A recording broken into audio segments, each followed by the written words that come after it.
There's a tremendous amount of creativity and resilience in the room where people are creating media, coming together, creating something that's really very special for their communities. So even though there has been turbulence over the course of the last 8 years, we're still here.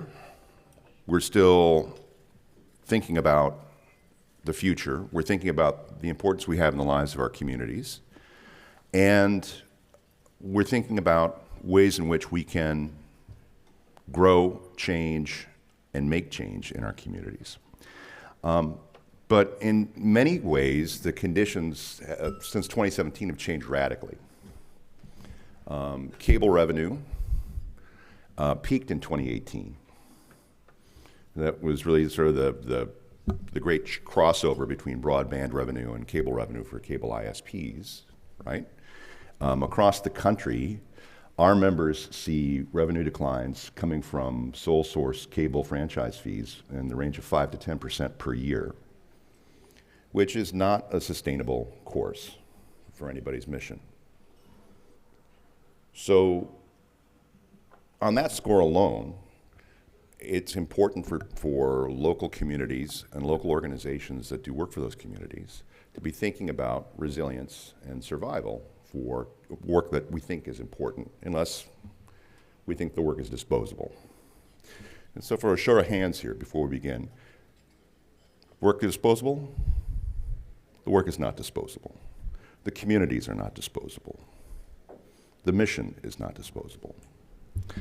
So we're going to have a conversation here over the course of the next 75 minutes with our colleagues here at the table and then also in the room about survival strategies to be thinking about, that they're thinking about, and we want to kind of get a sense of the things that you're interested in, that we need to be thinking about as we look at changed political consequences as well as changed industrial consequences here in the U.S. So let me sit down and join my friends here in a conversation. But let me introduce you for people you may not know, if you haven't had a chance to meet our panel here today. At the far left. That's right. See, this is how the format will work. I lob the softballs. I would say that was at least a solid triple, Chad. That was good. Chad Johnston, the Executive Director of Create TV in San Jose, California. If you haven't met him, to his right. Still to the left. Is our friend Matt Schuster, the Executive Director of Public Media Network in Kalamazoo, Michigan. Seated in the middle is Shelley Wolf, the Executive Director of PSTV in Philadelphia, Pennsylvania. Next to her, how's that? Is that better? Next to her is Autumn. I'm sorry, I'm just laughing. Autumn LeBay-Renaud, who's the Executive Director at the incomparable Davis Media Access in Davis, California. They have not changed their name, that's just my opinion. It is incomparable. And then next to Autumn is our great friend Richard Turner, who is the Executive Director with CMCC in Carroll County, Maryland, based in Westminster, Maryland. And I'm just going to change my eye line here and sit down. And hopefully your mics are all on because of the great team here at CMAC. So let me get some perspectives from each of you here about how you're thinking about the future of your work and the future of your organizations and how you're approaching the next couple of years. Do you all have a plan? Working on it. Working on it. Yeah. It's a progress. It's in progress. Yes. You have a notion. You have ideas. Concepts. Of a plan. Concepts of a plan. Concepts of a plan. Thank you for the quote. But I think more importantly, you all have principles that you're thinking about and values that you hold to, regardless of the circumstances that you find yourself in. Is that what is grounding the way you are thinking about your work here now in March of 2025 and beyond? Well, I'll kick it off, because what I'd like to do first is a little bit of a land recognition, which I haven't heard. In the place in which we sit and we gather is occupied, is originally the traditional homeland of the Yokut and Mono peoples. We give them thanks and praise for their sustainability in their time, and appreciate what they've left for us, and that we should be such good shepherds or caretakers or lovers of this land.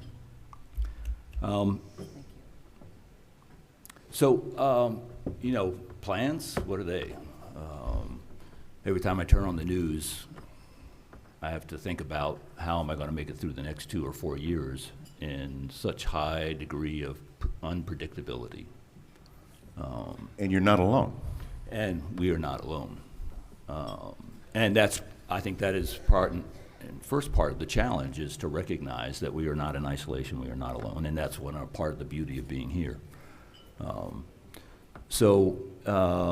When we think, I think about this in the context of survival strategies and what needs to be considered when I'm dealing with my community, and how do they relate to the change that's going to be forced upon them in terms of the kind of structural change that we're experiencing. So I'll keep the momentum going.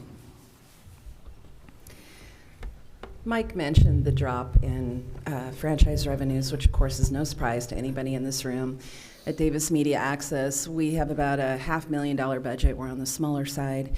And I started our last contract negotiations being told that 2/3 of our funding was being cut, and there was nowhere to go. I walked away from those negotiations with no funding cuts and an extra $100,000 in capital money negotiated, because you're going to hear me say this in another session today too. All of this work is relational, all of it. And the way you have that outcome happen is you get out to every event in town. I've had a city council member tell me, you show up to more events than city council members. And that's what you want to hear. You want to be known. So you've become an anchor. You've become a vital part of Davis.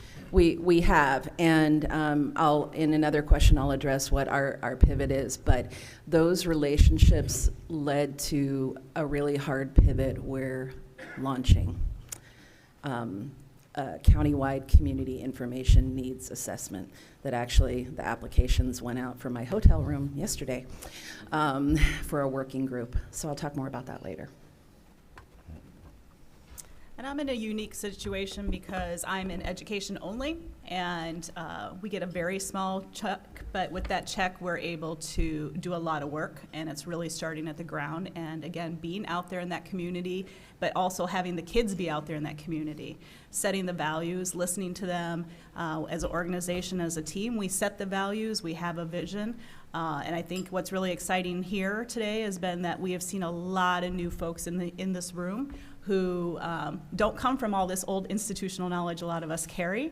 And so as we bring up new generations, and as you guys come into the fold and continue the work that you're doing, I think it's remembering where we started as a foundation and setting those values and being open with your teams and talking about the realization that funding is going to go away at some point, and making sure that they understand that they too need to be in the community. So my kids very much that I work with are in the community, and I make a very big point to make sure that I'm training them enough so that they understand the importance of civic engagement, as well as pivoting to hopefully be within that workforce and making sure that they're workforce ready and that they're carrying on not just the vision that we carry as community media spaces, but as employees for other organizations that they may go in. And those partnerships are key to the work that we do.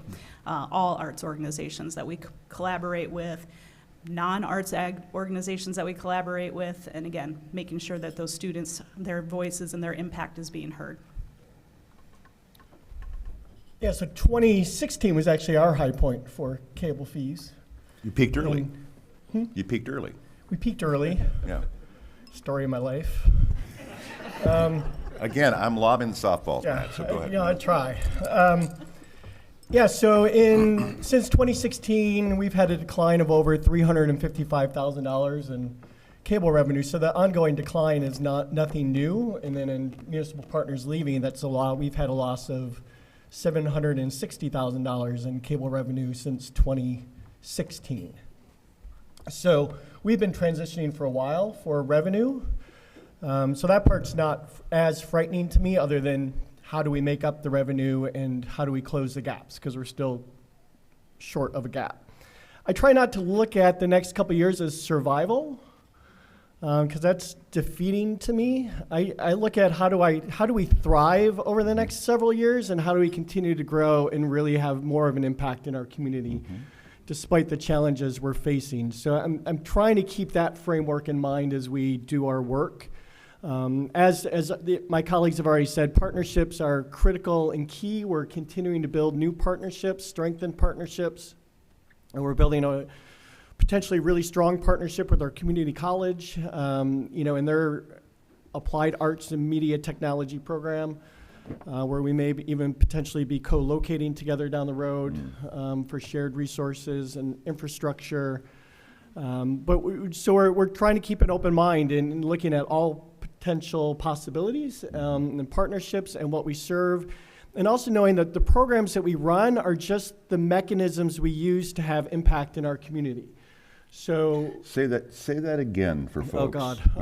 Yeah. Say that. the Underline that if you can yeah, verbally. so the programs and the way that we're doing our work are just the mechanisms we're using to have impact in our community. So those may change and shift and have new approaches and different ways that we're doing things to have impact with media in our community, to make a difference, to elevate voices, and to affect positive change.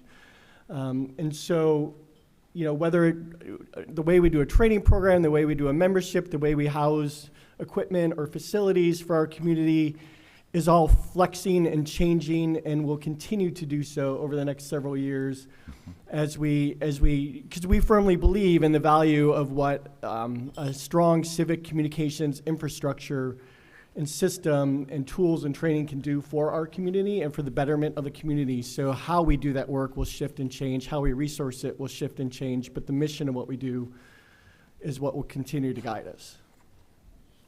Chad? Yeah, hello, no, hello? I pushed the button, I'll push it twice. I'll follow up on that. I've been at Cray TV for about 8.5 years, and Justin will attest that one of the first questions I asked of staff and a board was, if we didn't have these channels, what would the community say our value is? Why would the community stand up for us and support us and say, oh, we need Create TV because it's not the channels? And then further, who then would step up and support that work, and how would we be sustainable? And so we've operated from that standpoint. I mean, I don't talk about the channels very often at all, because that's not how we're having impact. I reached out to a colleague right after the election, and I was like, I'm looking for a strategic planner. We need to go through this process again. And she said, how can you plan right now? And I said, we can continue to plan to be how we be responsive to community need, and how are we nimble in the response to that, right? Just as Matt said, like, right now it may look like X, but how you approach the relationships, because you're about building relationships in your community to strengthen your community. Yeah, we can't. Right. Partnerships are everything, and relationships are everything. That was another pivot we made. We said, no, we're not doing any transactional relationships. We're only doing relational partnerships. And that the way to do that is to build with people. Not to say, do you want to make a TV show? To say, who are you and what do you need? And who are we and what do we have and how can we work together? And we're not thinking about a project. We're thinking about how do we make San Jose Yeah, you're co-creating work for everyone. You're co-creating community through that work. 100%. Right, right. So let me kind of come back this way, Matt. I mean, as you're talking about that, one of the things that's solid about having a job that that you know what's happening from day to day and week to week and month to month when you're running a program is Yeah, it's comforting. you know what I'm saying, is the knowing of your worth in your work and the outcomes that you can produce within an organization. What kind of challenges does the approach to be sort of thinking about community response in a different way mean for like your staff and staff relationships and the solidity of their work? Because one of the I think the main challenge I think about in terms of leadership is making sure that people have the confidence that they have continuity and a future that they're building together, right? And so I'm kind of curious about what that approach means. It's not an easy approach. There's a lot of uncertainty, Right. And it's developing a culture with the team, and it takes time. And we're not 100% there as a team either yet, you know.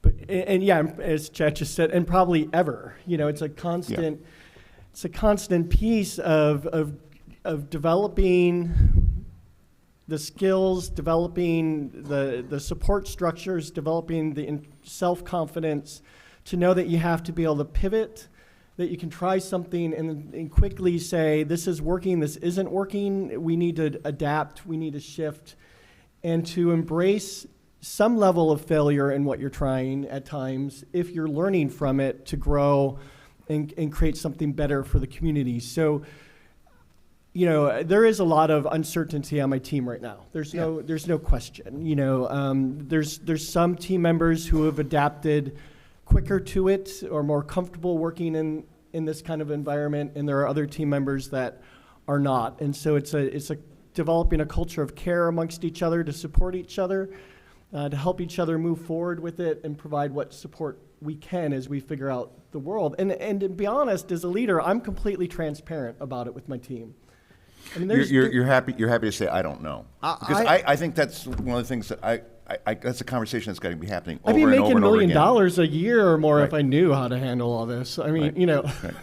you know, yeah, I tell them all the time, I don't know. I don't know where the revenue's necessarily going to come from tomorrow. I don't know.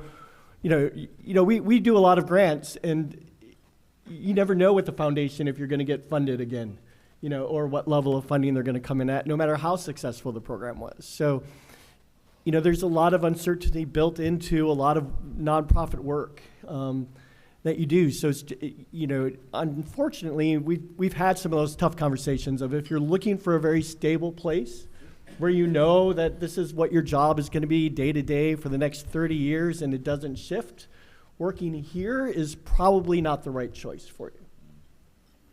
Because we're going to be shifting and changing and trying different things to see what works and what resonates. And, you know, to Chad's point, one of our early conversations I had with the board and the team was, we're not a media organization. So we've come to agreement that we are a civic building organization, a community organization that uses media as our primary tool for civic engagement work. But we don't define ourselves as a media organization. And that was a major shift for a lot of people too. So a lot of shifting. I mean, so Shelley, Autumn, Richard, I mean, are those conversations that you're having with your folks on your teams about uncertainty that they're facing? Absolutely. Very transparent about it. You know, I think it's really important because then it helps them to understand. But it's also, you know, we can talk about this industry, but every industry is transitioning, right? And it's had to. I mean, we can look at the days of movie theaters. We can look at the days of the Barnes and Nobles of the world. Like, everyone has had to transition. We've just been lucky that we had money coming into our pockets, right? So I think it's about pivoting, as these guys have said. We pivot all the time, but we're willing to take risk. And if you're not willing to take risk, then you probably shouldn't be in this business either. But, you know, it's about being riskful, right? And when I mean by that is, are we really going to lose our dollars? We're already in the process of losing dollars, right? Cable is shifting, ideas are shifting how we get money, but at the end of the day, it's about pivoting and it's trying stuff. So one approach we took that was really unique in my mind was the fact that we wiped out the idea that we're television, right? We look at more as we are media, because I am working with youth and I'm dealing with the fact that it's media and we're looking at different media professions, but it is, what does media mean? So in our space, you know, we teach how to do web pages, we teach how to do gaming, we do DJ clubs, we do music clubs, we have video. Like, there's content creation that can happen around all that stuff.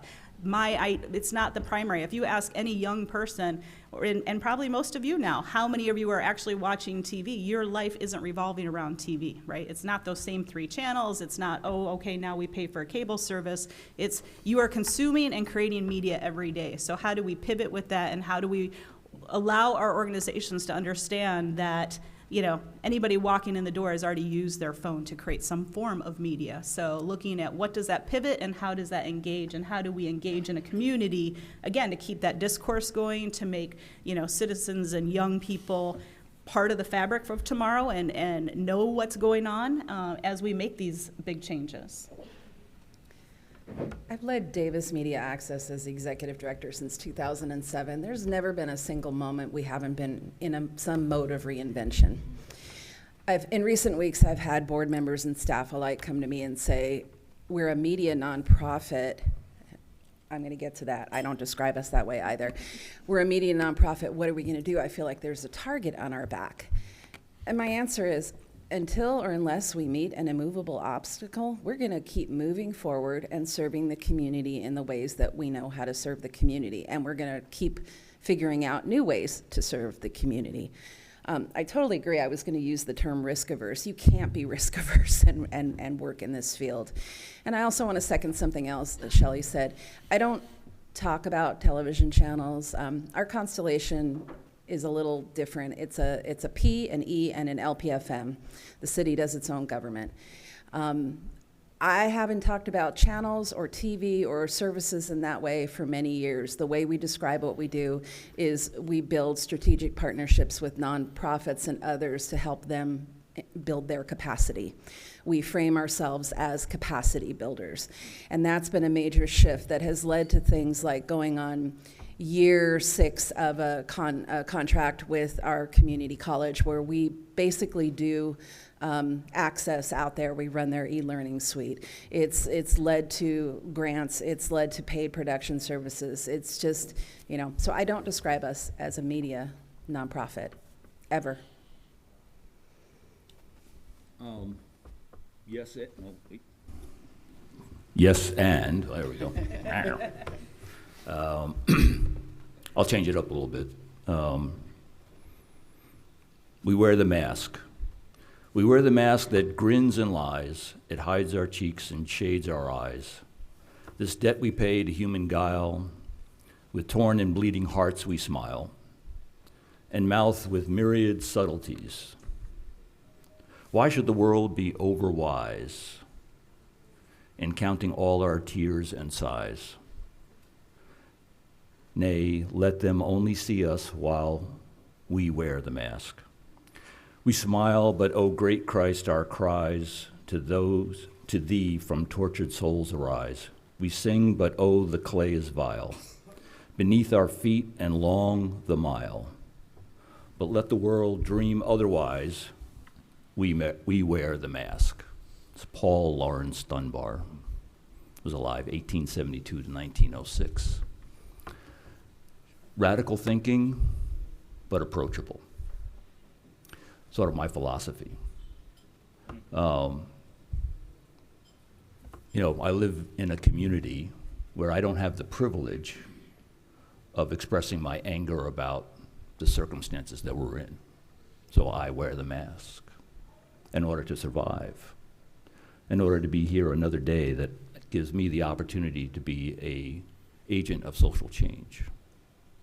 I've never had the privilege. My ancestors didn't have the privilege. So we find a way to cope. and work through that process knowing that there may be a brighter day. That gives me hope in terms of thinking about the next 2 years, the next 4 years, or maybe even the next 8 years, because we've heard so many times, oh yeah, that peg axis thing, YouTube, that's gonna kill that. And yet, here we are, along the mile. So, I agree that we shouldn't get locked up in about the technology. Sorry, vendors.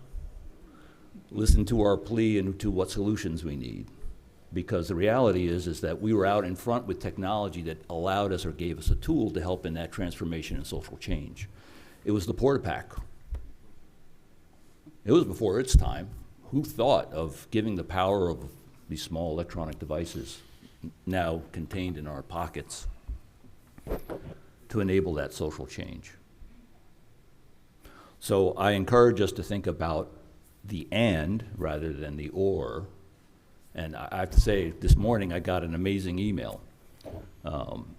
Never thought this would happen, because it actually made a liar out of me. I continue to say, oh, Comcast will never tell us how many people are watching our channels.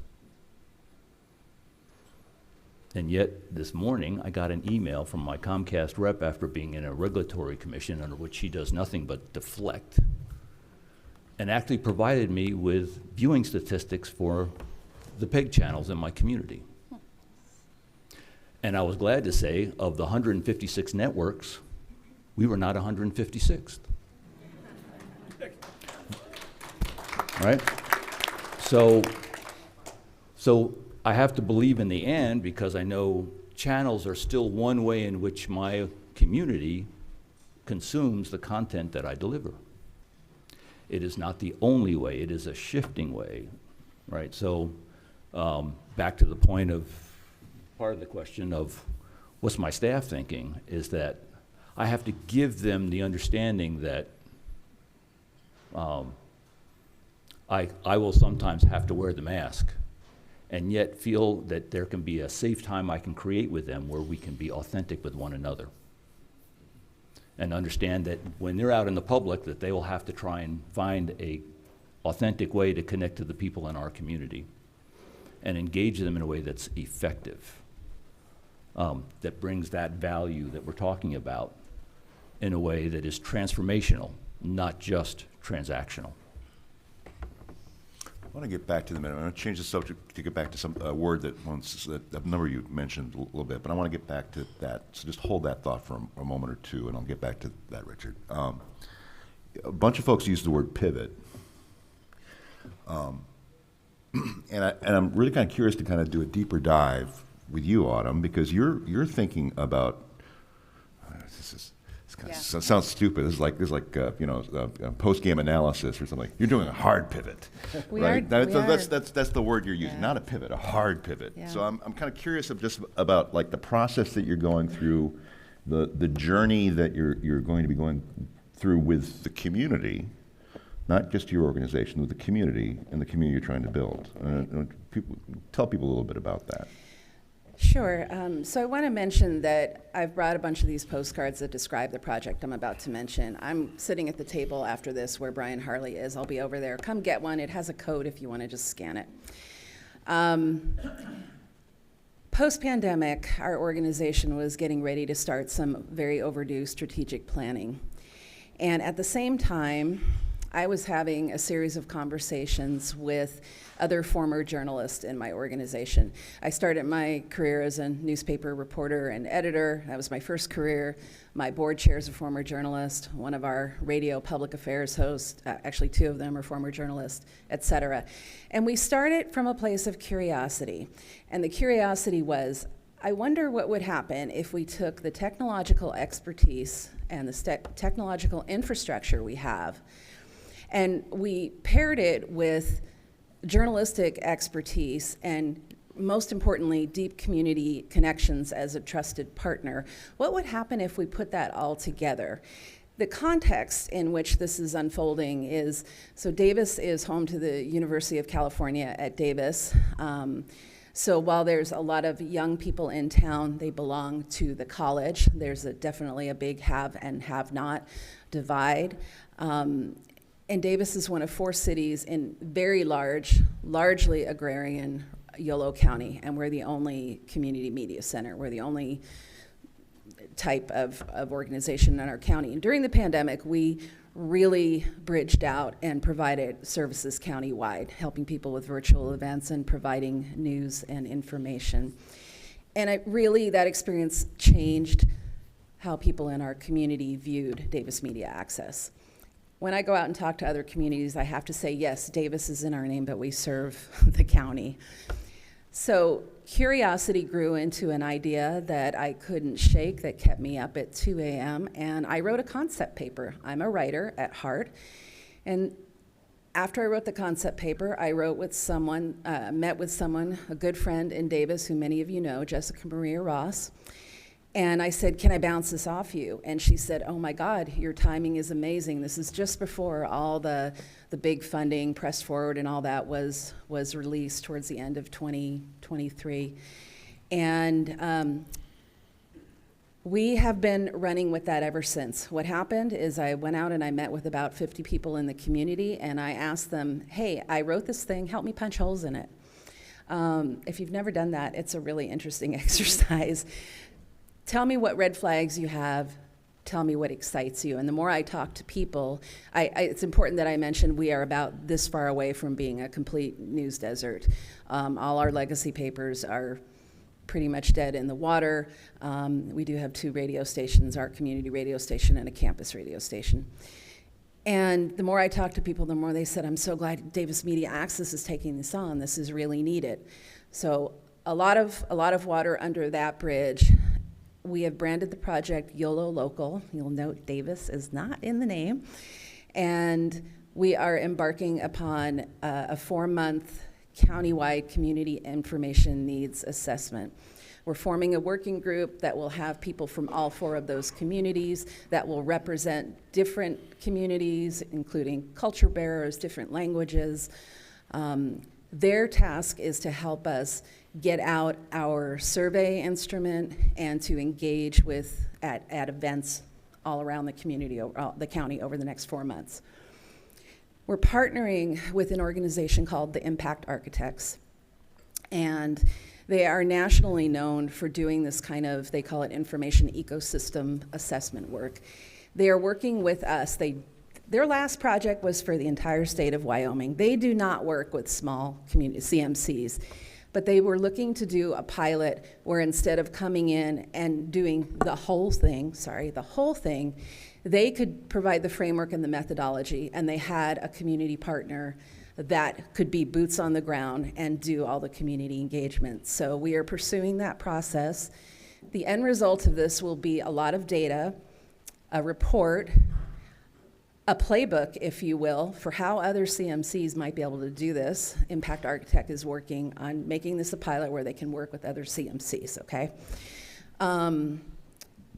And that information will ideally tell us where we need to go, in terms of building a civic information project.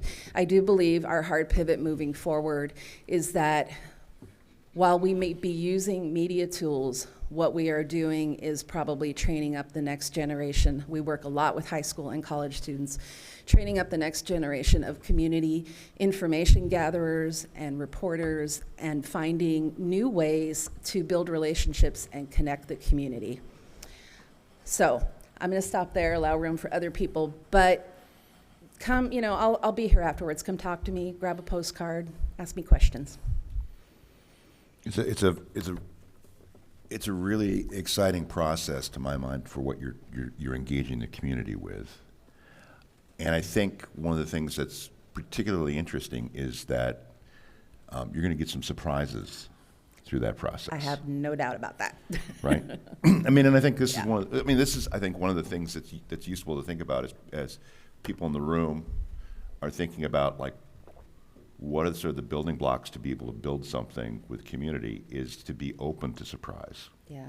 And to be and to have not just transparency, but like trust to be able to have people tell you things in confidence. Yeah. I forgot to mention one thing, which is I mentioned a survey, and that is going to be important. We'll be out at community events engaging people.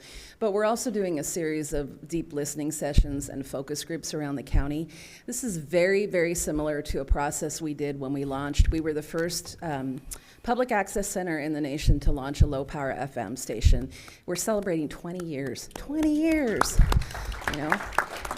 And I was part of that process, and it remains a core memory for me to engage with people that deeply, to go out to them and say, we have this opportunity.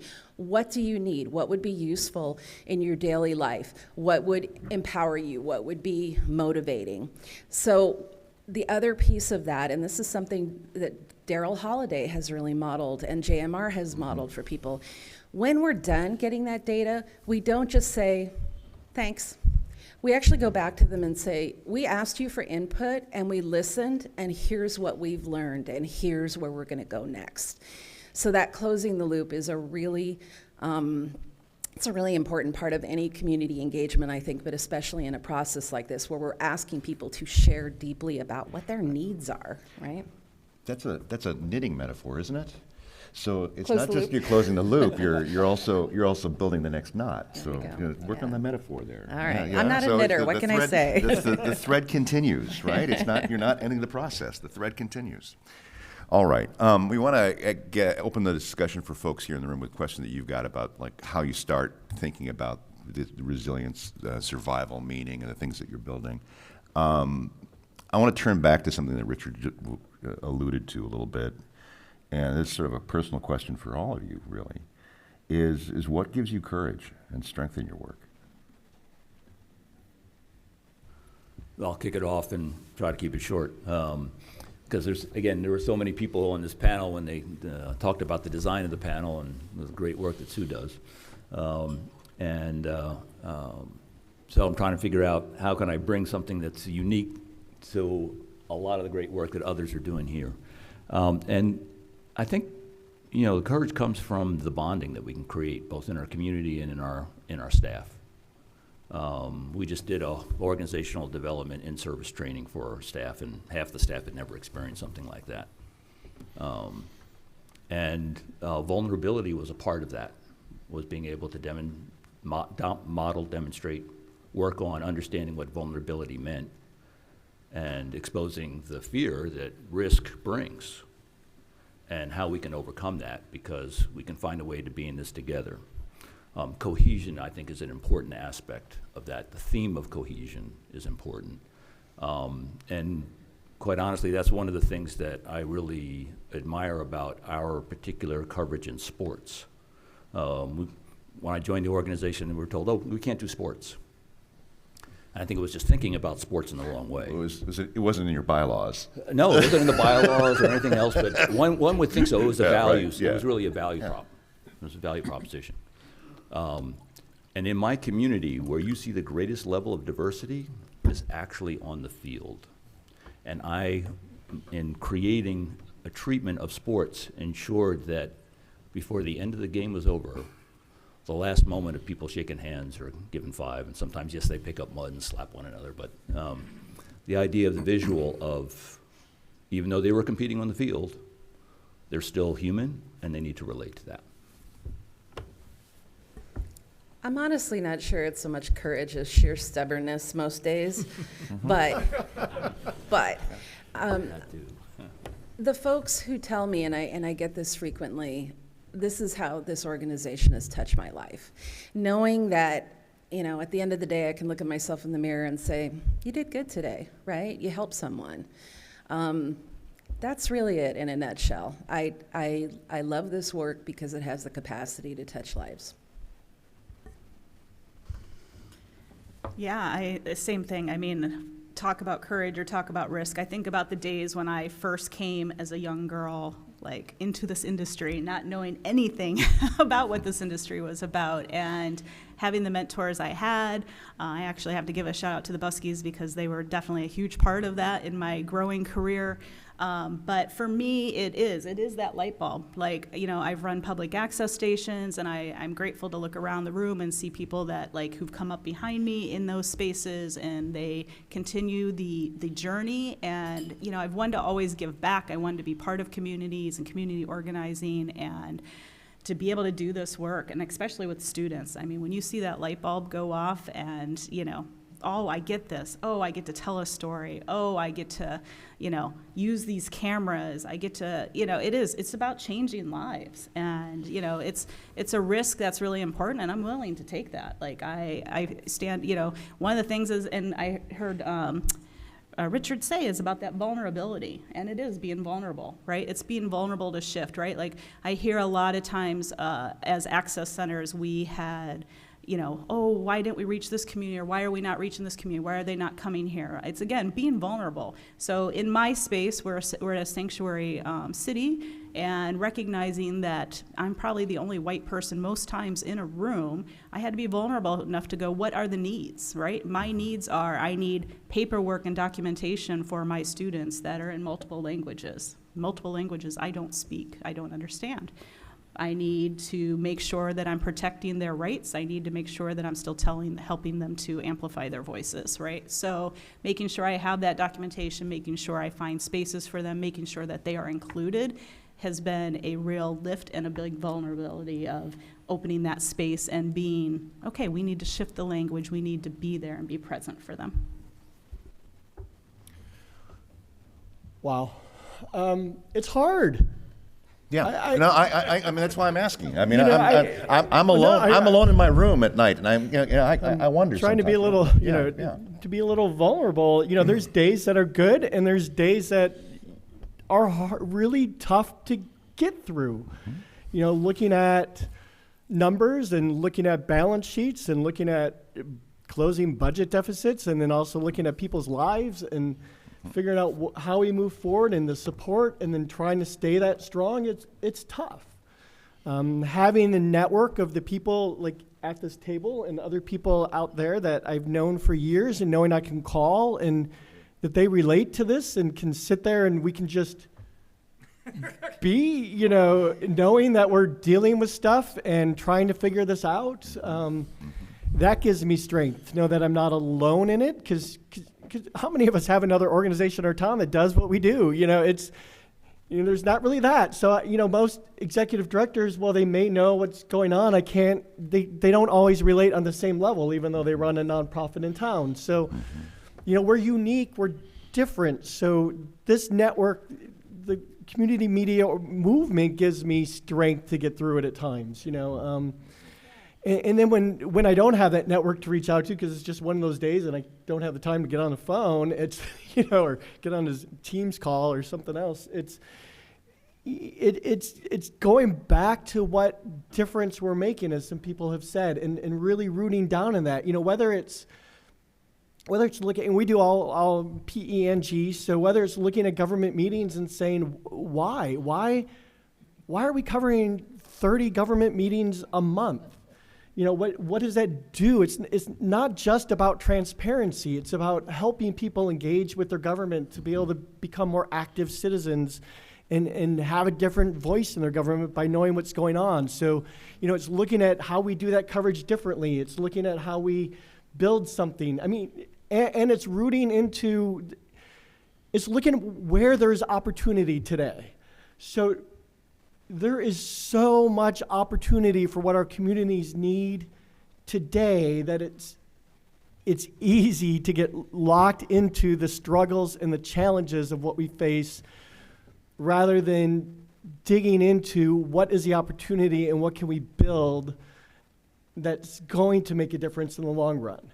And there are so many organizations, as my colleagues have said, that are going through similar things. Media organizations as a whole, journalism as a whole, are all going through these shifts. Many of our community organizations are dealing with major shifts right now as well, of how they do their work, how they get their funding, uncertainty of what's going on because of well, we don't need to go into what's going on because everyone's well aware of what's going on.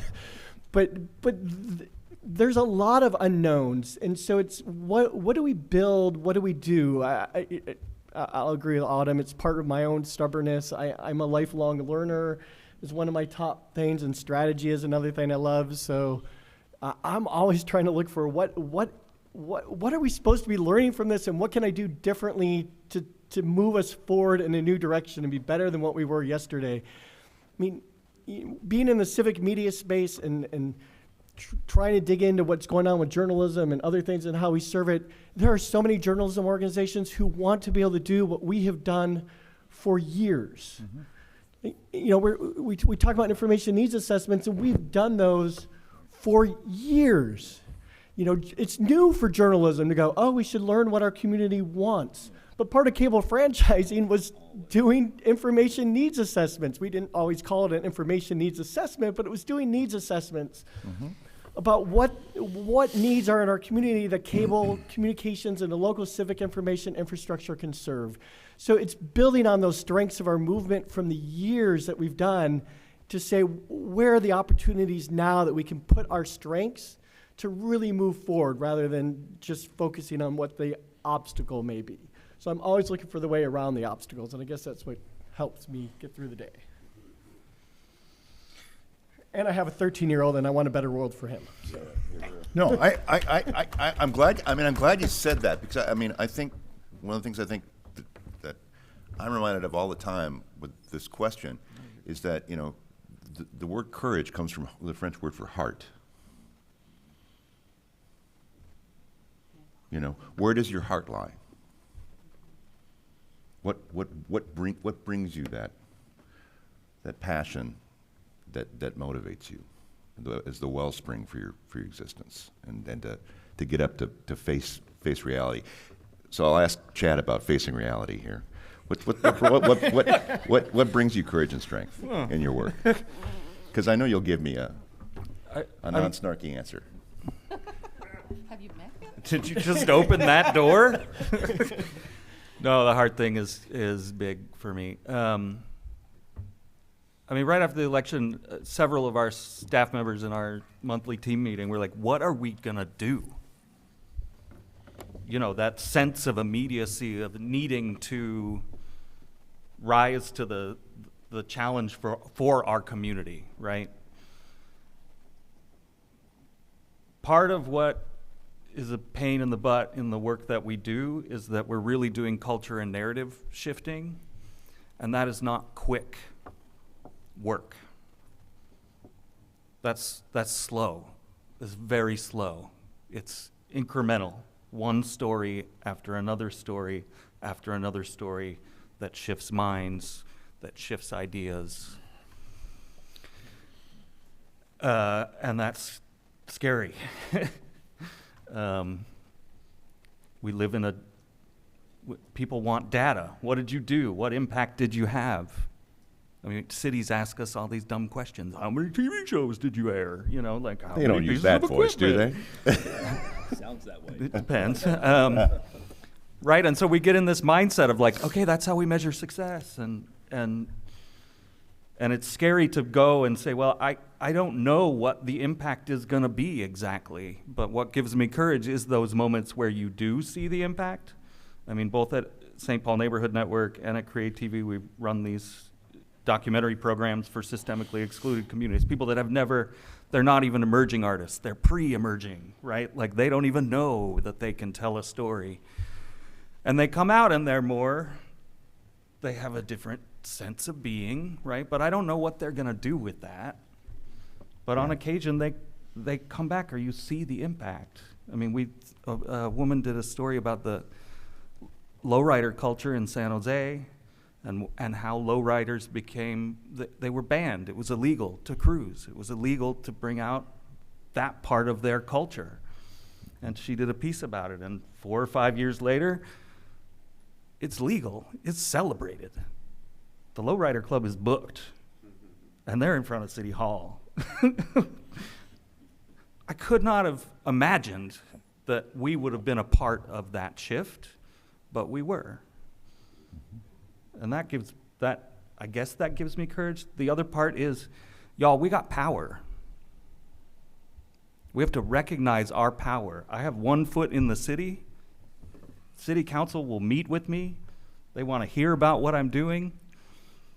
They hold power. Therefore, if I'm doing my work right, I hold power. You hold power because of these agreements and this structure. And so we have to use that power. 1 foot in the city and 1 foot in the community is what I always say. We are straddling this weird line.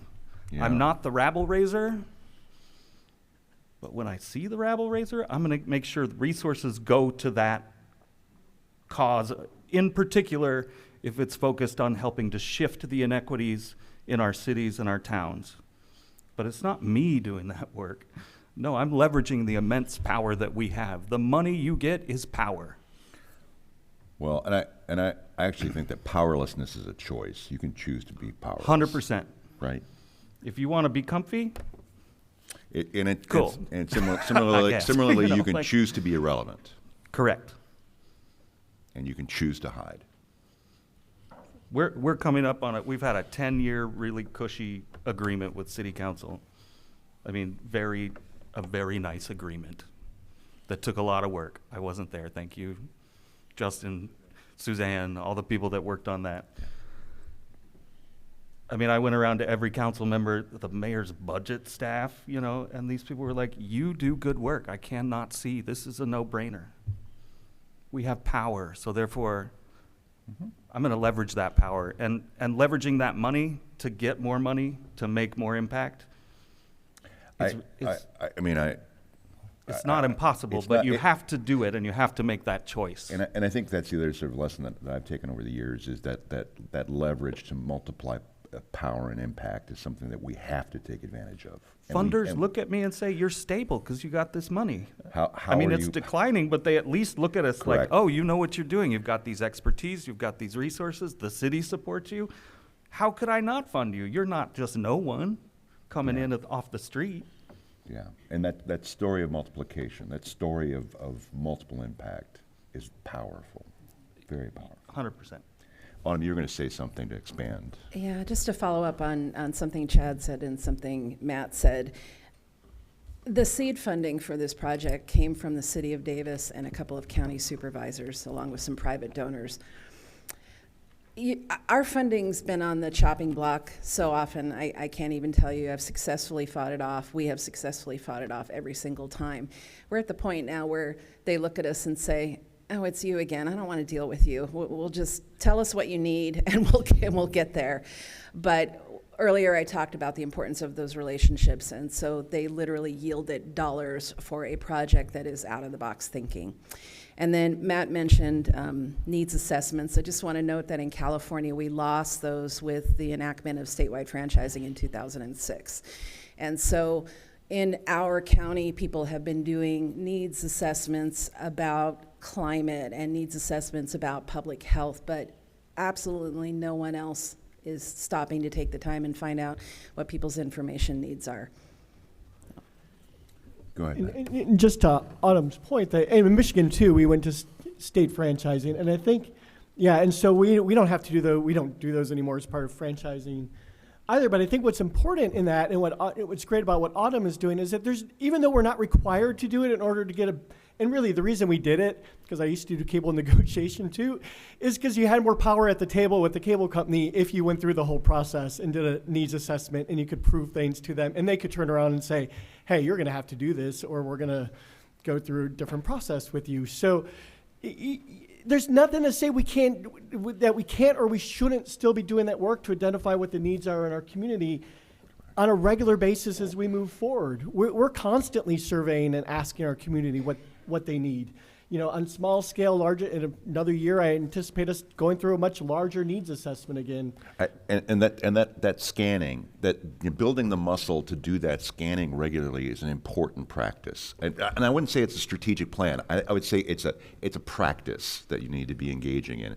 And if there's a building block that people should be thinking about, is ways to building that into their normal day, is to have that funnel of information, have that scanning function built into the work that you're doing and the engagement work that you're doing.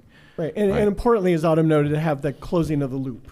you know, to actually get that back to the community of how you're changing what you do or shifting priority of resources as a result of what you've learned. Otherwise they just feel like all their comments went on deaf ears, and you have to help draw that line for your community to show them that here are the changes based on what we've learned from you. Whether it's your producers on an individual level or it's community-wide. Well, and I would say that the reason, one of the things that we need to underline is that you're building trust in that you're building trust in that public process, and you're building trust in civic good by doing that. And one of the sort of corrosive impacts we see in our communities is people's input. Basically, we've had input systems, but there's no confidence that that input means anything for people. And so I think that's a noble task that we need to take on. It's part of the implementation, right? Yeah. If you don't do the implementation, you can still do the feedback loop, but if you're not doing that implementation and they can see the impact of that, it's not going to go anywhere. And, So. building that trust is a part of the community building work that we should be doing. So go ahead. I just want to put a little point on something. I mean, I've worked at centers that had budgets of $175,000, $125,000 a year, and when you hear things like needs assessment, I know a lot of people are like, whoa, no, I can't do that. But I think it's because we have this cable TV framework of like, call Sue Buskey, we got to get a needs assessment. But you can do this work in the smallest center in the smallest ways. It does not have to be this like, it's just about listening and asking. Yeah. All right. I'm seeing some hands up. I don't know if we need a microphone for folks, or if someone can. So let's go ahead and we got about 15 minutes for questions for folks here, and then I know that the panel will be sticking around today, so we can have some individual conversations with folks during the course of the day. So I got Marty here in the front. If we can bring a microphone forward so everyone can hear Marty, because he's very shy and retiring.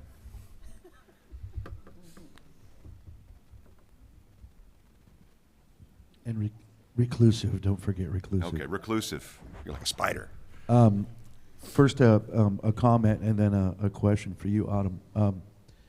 I really liked what you had to say, Chad, about the power thing. And I think it bears repeating that we do have power and that it comes from the people, the mandate. And all of these cities that we serve, the municipalities, the organizations that we serve, all have the same object. They all have the same points in their strategic objective, which is they have to increase transparency.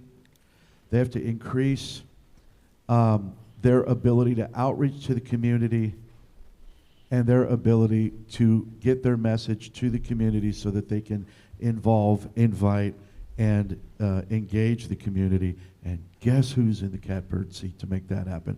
It's us. So that's where the power, I think, comes from, because in part, those cities, those municipalities, those entities that we serve, in addition to the community groups and the stakeholder groups, need us right now more than ever because of their constituency and what those folks demand. So I think, to your point, that's what comes up for me. The question that I have for you is, this last year, 2024, we spent the entire year at PCT doing a needs assessment, and love you, Sue, but no, I mean, that wasn't where we spent a lot of money on. But what we did do was we went out to all the community groups, we did all the things so that we could get a really statistically valid sampling of what the community wanted.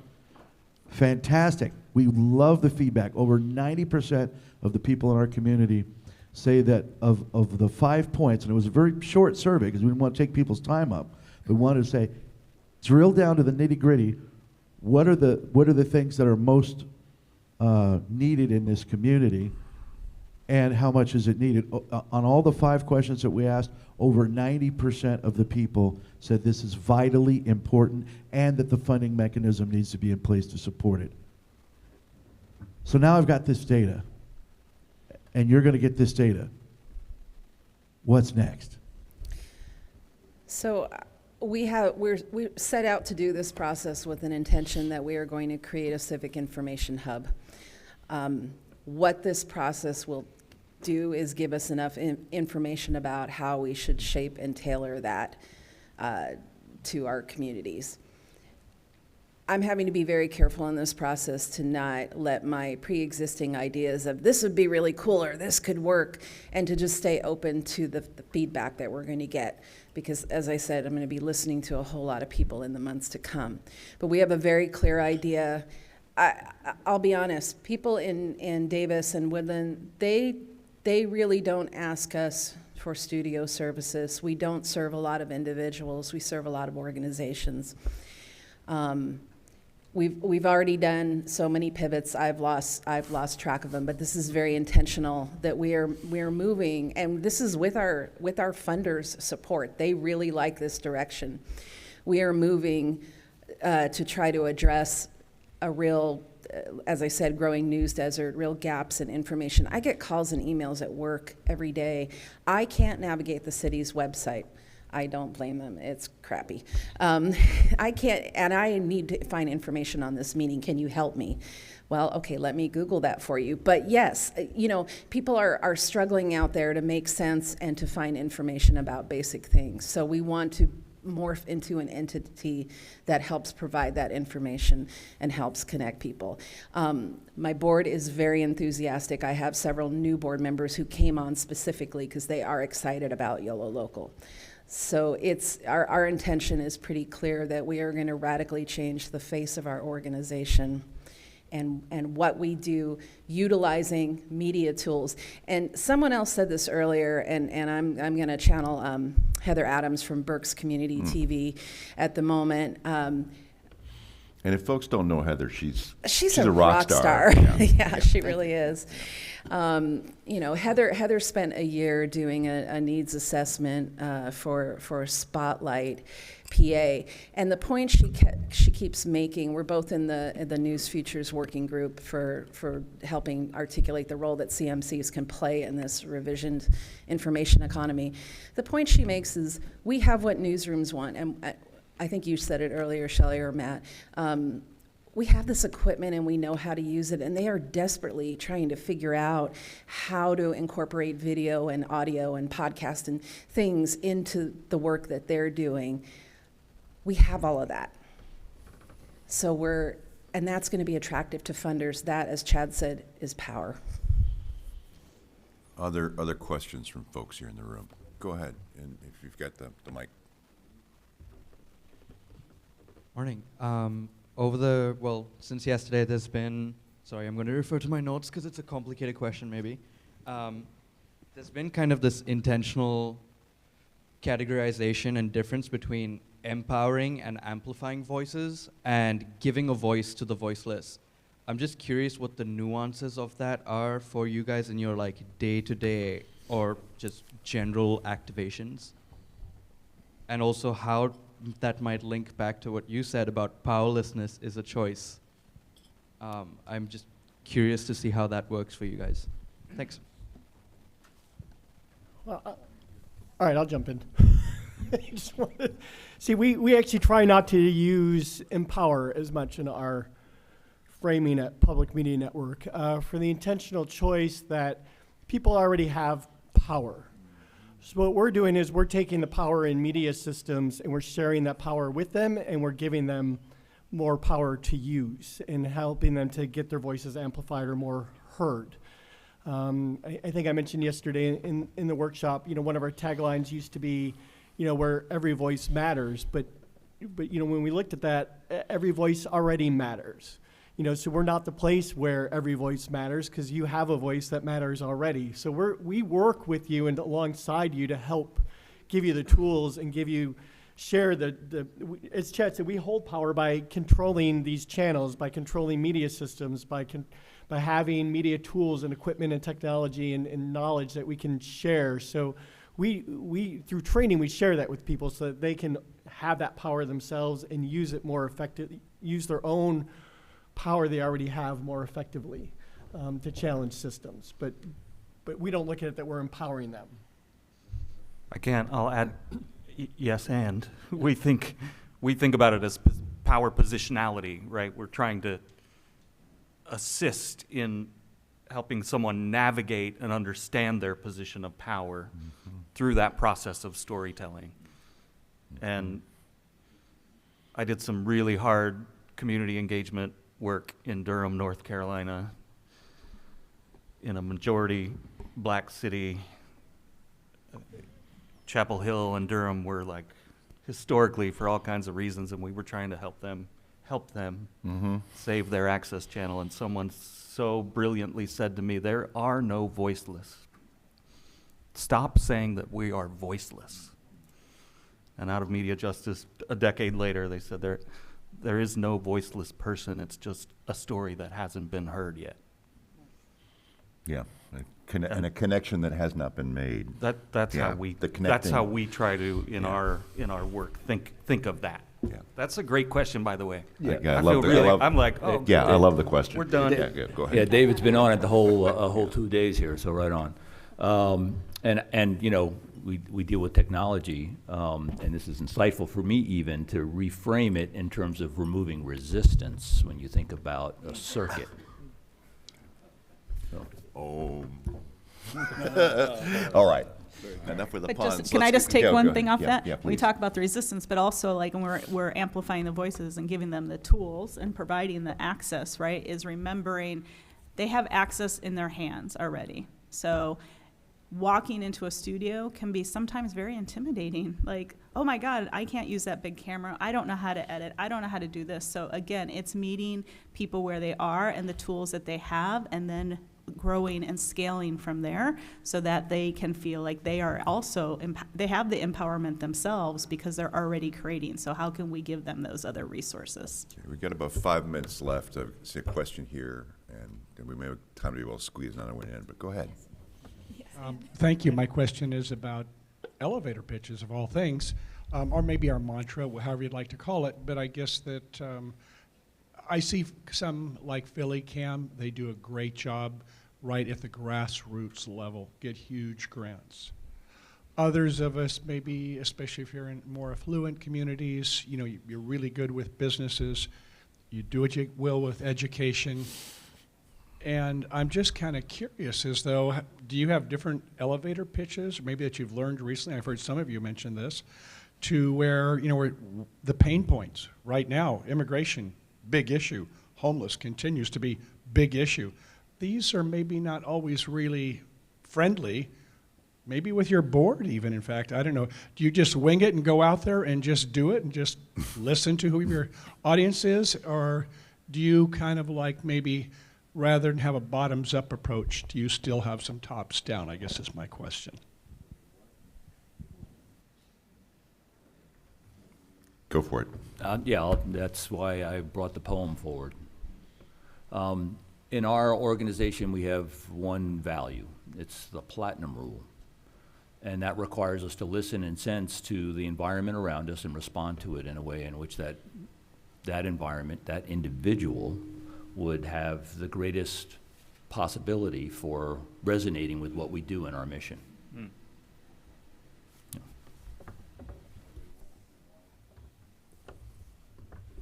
I would just say, if you don't listen, you can't process, right? Every group you may approach is going to have a different need and a different way. So I always say to people want to tell you everything about themselves, right? Every group want to tell you about themselves. If you're not listening, your job is when you go in, and I said this like going into networking groups, don't go in and pitch who you are as an organization. Go in, say, hi, my name is, and this is where I work, and leave it at that, because that person's going to shake your hand and they're going to tell you everything you want to know. And then from there, you can shape your narrative of what's important. 100%, yeah. Talking points, my board asked me for them for things like fundraisers, and I'm happy to do that. But organizationally, I'll be honest, when we all met at the table over there this morning, we kind of looked at each other and said, are you ready? Well, I looked at Mike's email, you know, because we are steeped in this work, and it comes from a place of real heart, I think, with every single one of these people here. Organic. If we can't go out and talk to people and connect about this work we do, then we're all in trouble. So I try not to overthink that and keep it real and keep it relational.